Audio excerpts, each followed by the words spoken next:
Sheriff's Office. Hi, ma'am. This is Scott Sunford. I was robbed last weekend. I live at 320 North St. Hilaire. Anyways, after the robbery, I had an ADT alarm system installed, and they put it on a 1-week trial period where if anything went off, nobody would respond. And today at 324, 327, and 328, I had 3 sensors tripped, and I've been out of town with family for a funeral. My wife was home. And did somebody break into the residence? I don't know. I've been out of town. I'm just on my way back, and I haven't been able to get a hold of the wife, so I was just hoping somebody can come meet me out there. It's probably nothing, but I would feel better. When Scott reached his home, he made another call to the police. I just got home, and the board that I have over my back door has been broken, so somebody has forced their way in again, and I still haven't heard back from my wife. I need an officer here now. All right, we'll get someone out there. I'm not going to go in or touch anything, but I'm here. I'm in the car, and I got a spotlight on the door. Scott's wife was still inside the house and might have been in danger, but still, he chose to wait outside until the police arrived. Did he know something, or was he just too scared? When the police reached the location, they found Scott Sunford outside with his gun pointed at the house. The officers then spotted the broken back door, and they cautiously stepped into the house.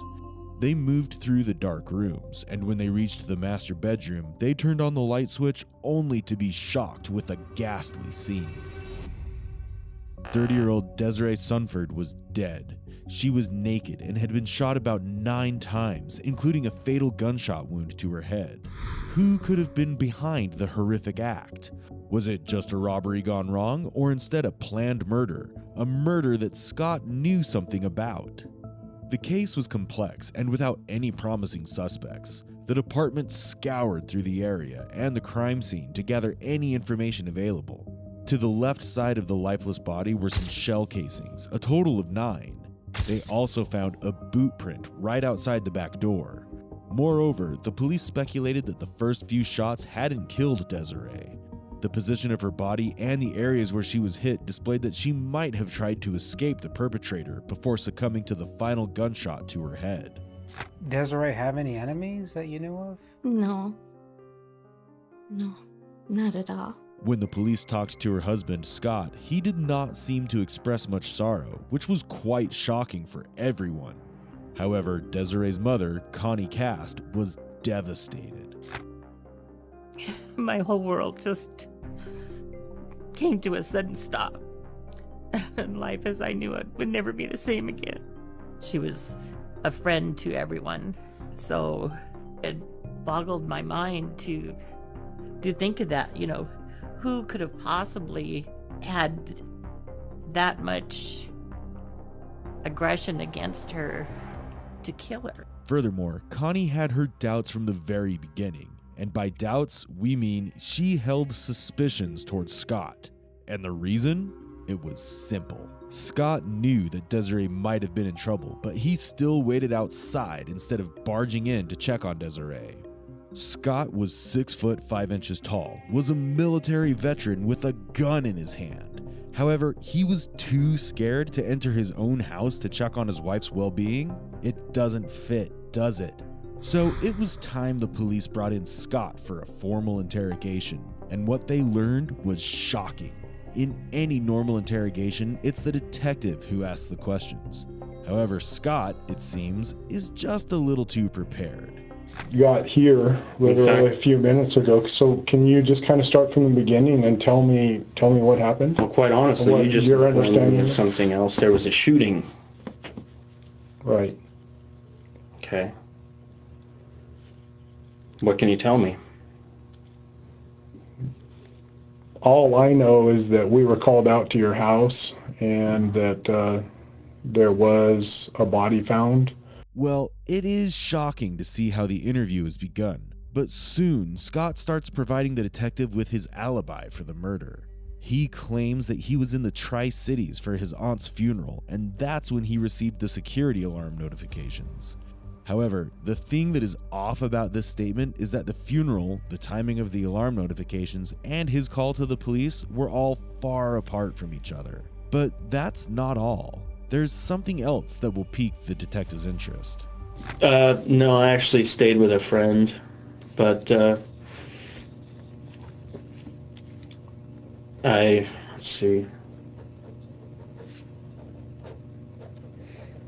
What's the friend's name? Oh, her name's Paige. She's a mutual friend. But this so-called friend was actually someone much more. Was it just a platonic friendship, or did you have a sexual relationship with Paige? You know, I shouldn't go there because it's kind of rude, but well, Des didn't want me to say anything to anybody, but she kind of had mixed feelings. And if I'll do anything, but that's one thing I can't provide for her. So at one point, her and Paige had a little thing going for a while there, a little experiment. Okay, so it was Desiree and Paige who had this relationship. Yeah. But not you and Paige, or we all did. Sometimes you and Paige too. Honestly, we all did. Okay. But let's hear what Paige has to say about their relationship. He came and spent the night at my place. Scott says he slept on the couch. Is that true? No, it's not. If he was in my house, he was in my bed. Basically, Desiree, Scott, and this woman named Paige Blades were all in a three-way open relationship. This very thing led the investigators down a whole new path. Now they had the suspicion that maybe Scott and Paige had teamed up to eliminate Desiree. And even though this news had not reached Connie's ears, her motherly instincts were on fire. What'd you make of Scott? I never really warmed up to him totally. Did you guys butt heads? Occasionally he would say or do something that concerned, I think, about his fidelity, but there was never anything that we could prove or substantiate that he was being unfaithful. Is Scott lying to the detectives?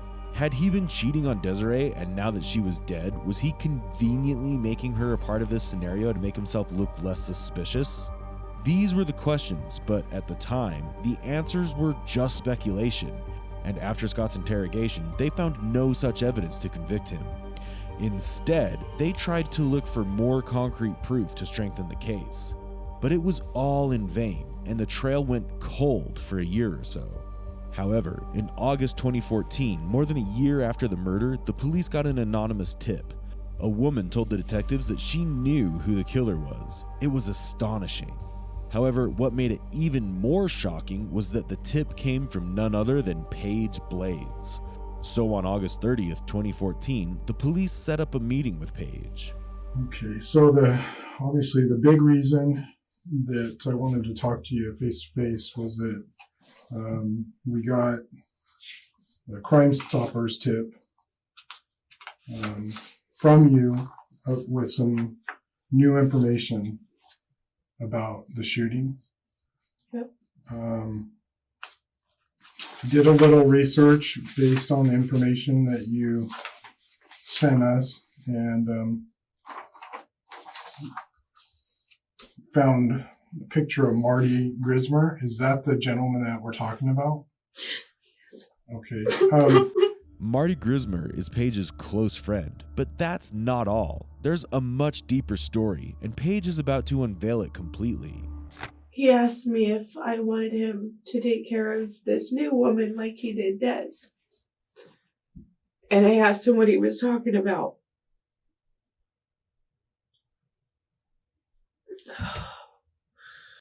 The first time he came to see me, I was pregnant.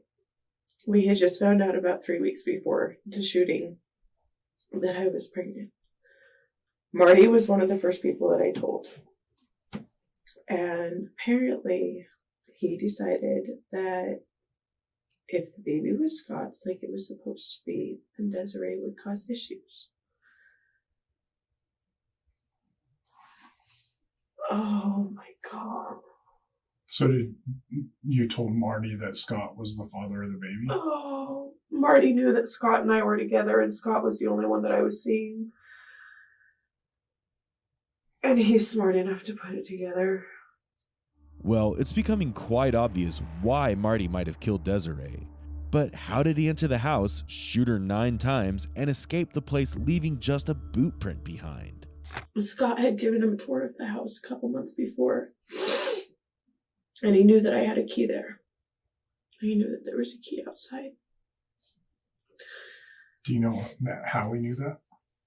Because he knew our routine. He knew it was just stuff that we talked about. Scott and Marty knew each other through Paige. However, there was also another connection between them. Scott had a neighbor named Lori who was old and lived alone. So from time to time, Scott would pay visits to check on her, and Marty too would help her financially at times. So these two became more associated over time.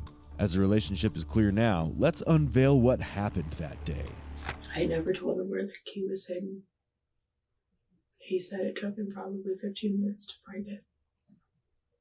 He got the key. He went in the front door because he knew that that was the closest to the bedroom. The alarm went off and he opened the door. And Ada came out barking. Des came out right behind her and he shot her. He shot her 3 times. She went down. He shot her some more. I don't remember how many bullets he said. It was a full clip. He let her get, 10 or 15 feet away. And he got closer to her as she was trying to crawl away. He wanted to make sure that she had an open casket funeral.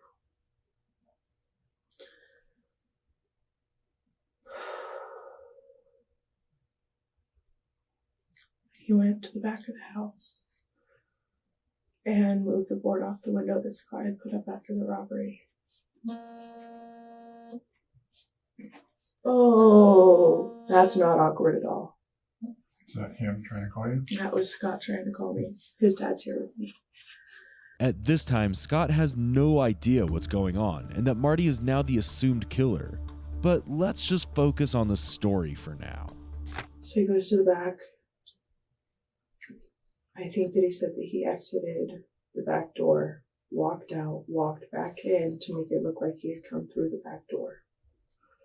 Because it was raining that night. And he wanted to leave shoe prints.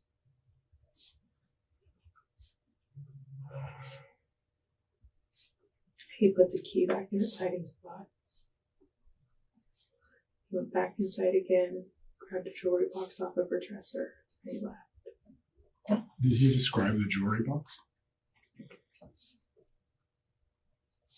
think he said it was the little one. But Marty has a different statement regarding all of this. I haven't done anything wrong on her, but she's trying to engineer, set me up here, do something. I was saying to you that that killed someone. How did that? However, it's becoming more clear by now how the incident had happened. Paige explains it as clearly as possible, and shocking as it is, she claims to know all this because according to her, Marty himself told her about all this. It's like he wanted her to know what he did. But when this accusation finally reaches Marty, he starts denying everything. Paige said that he wanted to kill Desiree so that she wouldn't create issues with Paige's pregnancy. But why take it to such an extreme? Conversation with him? Do you think he would talk to you about it more? I'm sure he would. He worships the ground I walk on. He's obsessed with me. Is that something that you would consider? That's all I could think about the last 2 days. Such obsession lies in the psychopathic borderline. Moreover, given Paige's confidence in her accusations, there must be other instances proving Marty has always behaved this way, right? And had Marty made any comments that would make you think that he was going to do something like that?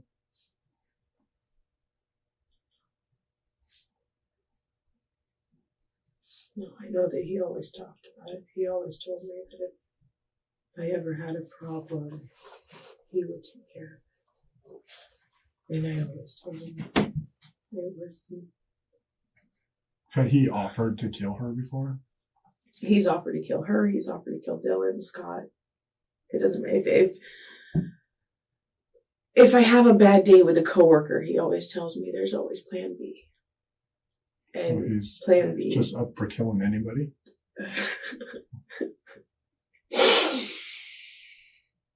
Pretty much. Yeah. So it's kind of well established from Paige's statements that Marty seems to be someone whom one might call crazy. But Marty has some contrasting statements. I thought Paige had done it. That's all I thought. Well, I thought that Scott had done it, but I don't know. I'm not interested in your speculation. I'm interested in what Paige told you. Paige told you more than you're saying. And I can see that written all over your face. You just won't come out with it. And now I gotta believe it's because we've already established that you're more concerned about your son than Paige. Paige is basically trying to bend you over this table. And so the concern for her is out the window. So you must be trying to protect yourself. That's all I can figure. I didn't have anything. I didn't go kill anyone. I didn't go shoot anyone. Going back to Paige, she has all sorts of information against Marty. She tells the police that his phone was kept off during the murder, and it went back on when he reached his home. She even explains in detail about Marty's guns and where he would practice shooting. Did he mention specifically target practicing with the gun that he used? Did he talk about practicing first, or? No. What was it? No. All he said was that all of that ammo, except for the one single clip, had been spent about 2 years before. Oh, okay. So he didn't necessarily say he shot it there. He just said he shot up a whole bunch of ammo and had one. He uses the backyard. That's where all of his ammo is expended. Yeah. Okay. That's what he said, was they can try and dig down to find the ammo if they want, but I don't see him wasting time. It seems like Marty was too arrogant, and he never thought that Paige would rat him out. But there's another concern. What if Paige is lying? And what if Marty is the one telling the truth? I was going to try and talk to him more on Friday and record. Is there any chance that when we pick him up, is there any chance that he's going to say that, yeah, I did this for Paige and she knew about it, she told me to do it? I think that's always a chance, but I couldn't see him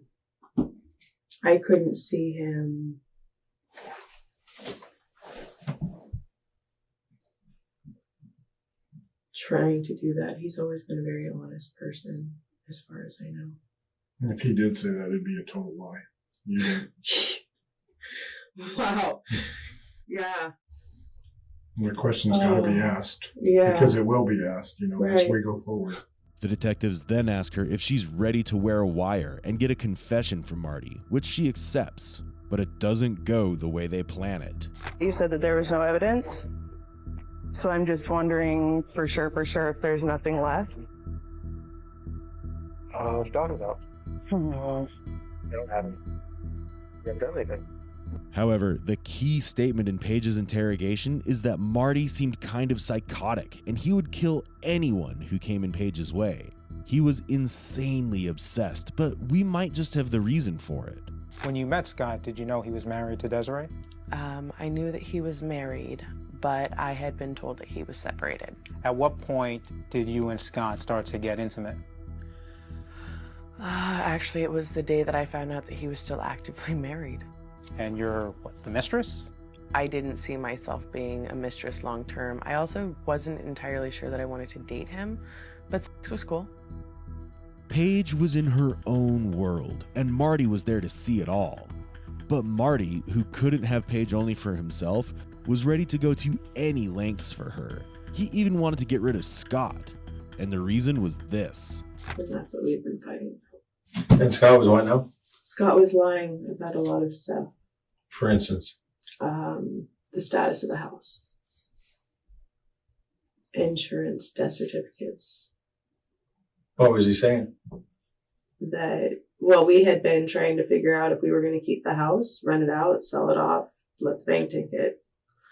I had just found a company to come in and clean up the crime scene. It's still sitting. It hasn't been touched.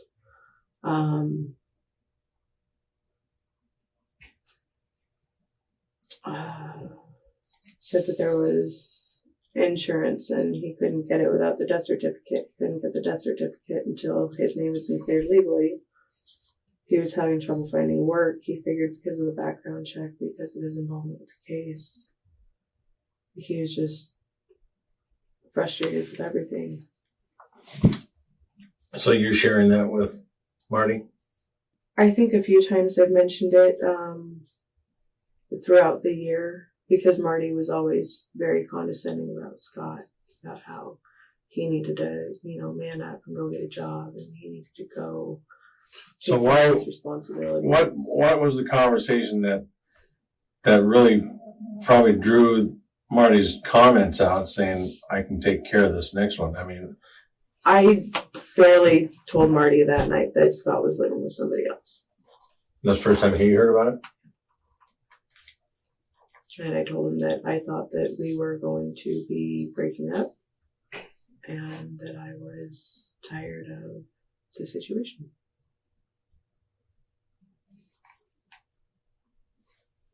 He asked me if I wanted to take her.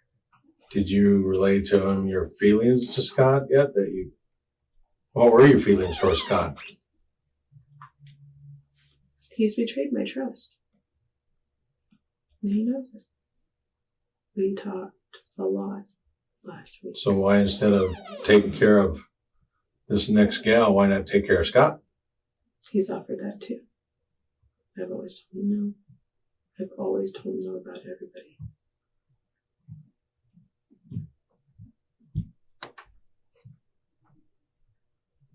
Did he? He offered, okay, I'll take care of this other gal and you can have your life with Scott. Is that anything like that or what? I think that's what he's trying for. Even though you were done with Scott because Scott sleeps around? It's not because he sleeps around. That's not the problem. The problem is that he's a liar. The problem is what? That he's a liar. Both Paige and Marty's statements appear very contradictory, but the police needed a clear idea of the crime. Even though Marty's now the prime suspect in the case, the detectives still cannot just let their suspicions towards Scott and Paige go. Could Scott have worked any kind of a deal with Marty to take care of Desiree?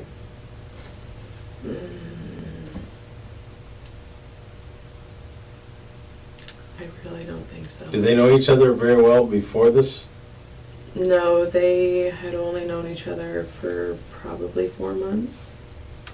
Before this? Before that? But Marty keeps denying all these statements. He seems insistent on playing innocent throughout. However, the confusion in the air was cleared up when the detectives found a great deal of evidence that pointed towards Marty. He had a gun barrel in his drawer at work. That gun barrel was found after forensics examination to have been used in the homicide. Moreover, the boot print that the police found at the crime scene matched the size and brand of shoes that Marty used to wear.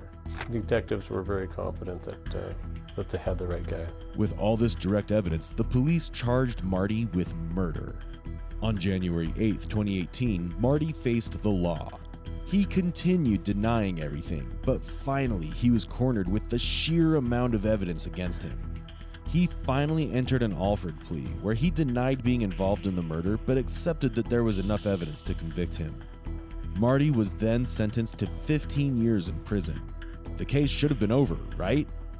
However, it was just after this sentencing that the police uncovered some new details which brought back the air of confusion. Scott's mistress was pregnant with some other guy's child. But said that it was Scott's. Said it was Scott's. This came in as a shock for everyone. Why had Paige lied about the identity of the child? I can believe that he did the deed by himself, but how did he know that Desiree was going to be alone that night? It's a good question. Scott and his mistress gave Marty the information that she was going to be alone. Moreover, some text messages between Paige and Desiree were uncovered in which Desiree expressed her discomfort to Paige. Let's show you how Paige reacted when she was confronted in an interview with Crime Watch Daily. Your guys' comfort level with each other is much higher than I'm okay with. This is you writing to her. I'm sure I could have sex with him. I just don't think about it because he's married.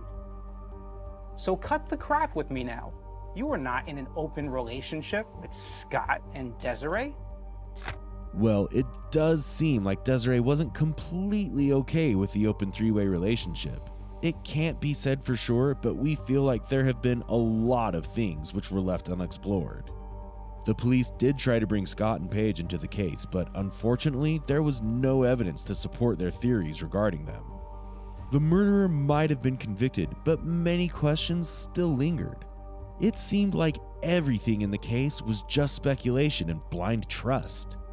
There is no telling who was speaking the truth and who lied. And sadly, it still doesn't look possible to uncover these details. If you weren't sleeping with Desiree's husband, would she still be alive today? I don't know. Has she really been honest? Let's watch another clip. While we're on the subject of your honesty, you said Marty was obsessed with you, but you never had any type of sexual relationship with Marty. Right. What about the new photo exchanges between you two? Yeah, there were definitely photo exchanges. Between you two? Yes. Did you wonder why Marty may have been obsessed if you're sending him photos? But that's not having sex. That's a relationship if you're sending you photos. You know, here's my private parts, but it's not sexual. Yeah, but I sent him to a lot of people. Here's a shot. Most of the photos that Marty got, Scott also got. So did Scott's dad. You were close with Scott Sr. as well? Yeah. Did you and Scott Sr. fool around? Yeah. Yeah, we fooled around. But we never had sex. Well, we might all just understand what was actually going on. As sad as it is, we don't feel that Desiree ever got the full justice she deserved. Now, what do you think? Was Grismer the only one involved in the murder? Or was it actually Scott and Paige's idea? Feel free to let us know your opinion. We'd love to hear from you. If there's a case you'd like us to cover, don't hesitate to drop your recommendations in the comment section below. Do subscribe to our channel to unravel cases like this from around the world. Until next time, stay safe.